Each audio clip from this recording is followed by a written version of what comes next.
வணக்கம். தமிழ் ஃபுட் கார்னரில் இன்னைக்கு வேர்க்கடலை பக்கோடா பண்ண போகிறோம். வீட்டில் உள்ள பொருட்களை வச்சு இந்த பக்கோடாவை ரொம்ப ஈஸியாக 10 நிமிஷத்தில் செஞ்சிடலாம். இப்போ இந்த மொறு டேஸ்டான வேர்க்கடலை பக்கோடாவை எப்படி பண்ணுறதுன்னு பார்க்கலாம். இந்த பாத்திரத்தில் 2 கப் கடலை மாவு,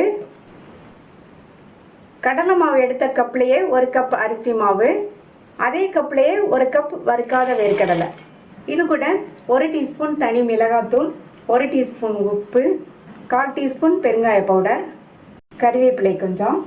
அடுத்து இது கூட 2 டேபிள் ஸ்பூன் சூடான எண்ணெய் சேர்த்துக்கலாம். எண்ணெய் சேர்த்துட்டு நல்லா ஒன்றா எல்லாம் மிக்ஸ் ஆகிற மாதிரி இந்த மாதிரி கலந்து கொடுத்துக்கணும். இப்போ இதில் கொஞ்சம் கொஞ்சமாக தண்ணி தெளித்து நம்ம மாவை கெட்டியான மாவாக பிசைஞ்சுக்கணும். தண்ணியை மொத்தமாக ஊற்றிடக்கூடாது. மாவு இன்னும் கொஞ்சம் உதிராக இருக்குது. இன்னும் கொஞ்சம் மட்டும் தண்ணி தெளித்து பிசைஞ்சுக்கலாம். கொஞ்சம் கொஞ்சமாக தண்ணி தெளித்து இந்த மாதிரி டைட்டாக கெட்டியாக மாவு பிசைஞ்சுக்கணும். தண்ணியை நிறைய சேர்த்து மாவை சொதன்னு ஆக்கிடக்கூடாது.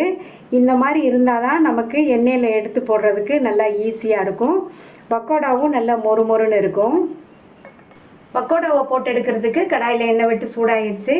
நம்ம ரெடி பண்ணி வச்ச மாவை எடுத்து இந்த மாதிரி லைட்டாக உதுத்து விட்டுறணும். நம்ம கரெக்டான அளவில் மாவு பெற்றா தான் இந்த மாதிரி போட முடியும்.